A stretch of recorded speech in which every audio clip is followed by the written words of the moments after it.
Krishna, dear little ones. How are you all? I hope you all are doing good. Um, Today I'm going to share one story. It's pretty much like my personal realization. Um, I did post few videos in the past, and I also posted one video of little Radhe, who is just 2.5 years old, and who were chanting and reading slokas. So after watching that video, I got inspired to share this story. So I have a question. Have you ever been asked by anybody that you are too young to go to temple, and this is not the right age to look towards God, and this is not the right age to go and chant and become a devotee, basically? Have you ever encountered this type of questions?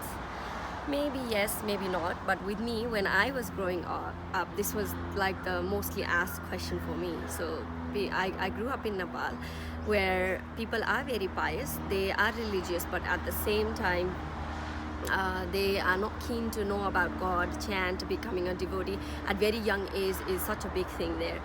So I always used to get questioned that you're too young to go to temple, and chanting and going to temple, looking towards reading scripture is not something that normally kids would do. So one morning, I was attending Bhagavatam class at the age of 9 or 10. So this was the topic: what's the right age to become a devotee or to come to Krishna? So I was really interested to hear this because I could relate to it. And so this one of the devotee, he was giving a class. He was pretty much describing the general trend, how people normally put like enjoying sense enjoyment and like having fun is for the younger age group, and then reading scripture, coming to temple and looking towards God is the old age group people. That's a normal trend that is very popular there. And in the middle of the class, one older visitor, he did ask similar question, like, and he was asking like, yes, I'm getting older, that's when I started looking towards God, is it not the right thing? And then this devotee answered him back, asking another question, saying, so yeah, we're happy, we're glad that you came to temple, but are you able to see the deities properly? Did you see them clearly? And then this old man said, like, my vision blurred now, and I'm not able to see them clearly. So the devotee who was answering the question, his intention was to prove this to him, or his intention was to explain this to this visitor by giving his own example.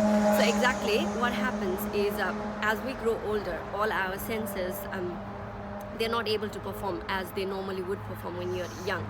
So the process of bhakti, how it starts is by engaging all our senses to serve Krishna, to serve the God. So normally the senses, rather than enjoying materially.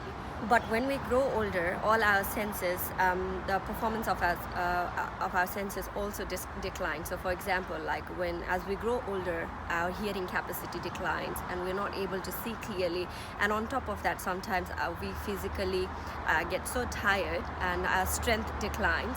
So we are not even able to travel. So first thing is, you can't hear the holy name properly, you can't see the deities properly, and you are not able to physically travel and go to temple as well.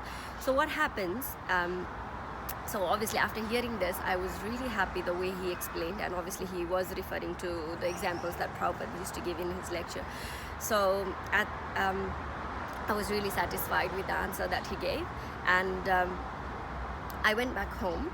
And until then, I was the only person who used to go to temple, and so my family wasn't devotee back then.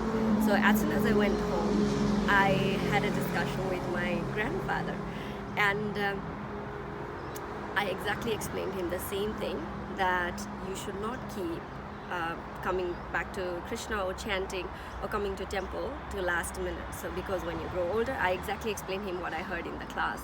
And luckily, my grandfather got inspired, and he did realize that he cannot keep it very late. So he started coming to temple, and yes, so now he is initiated devotee, and I'm really, really happy. So he got initiation even before me.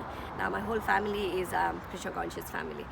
So what I wanted to share is, if you ever encounter such type of questions, sometimes we're not able to answer because we have limited knowledge. But each time you have got this type of doubt, or if somebody asks you a question, when you have knowledge, when you are able to look into Prabhupada's book and his explanation, his short stories, his lectures, we will always find answer to our doubts, and we are able to answer this to another person who have got doubt as well, so that one day they can come to Krishna and they can get the shelter as well. And as we all know that this human form of life is very rare, so we should not take a chance, we should not waste this life, so we should use this very life to go back home, back to Godhead. So chant properly and read Prabhupada's book. Yeah, I hope you all enjoyed the story, and keep chanting, keep studying Prabhupada's book, because that's the only way. Hare Krishna, all glory to Srila Prabhupada. Srila Prabhupada ki Jai.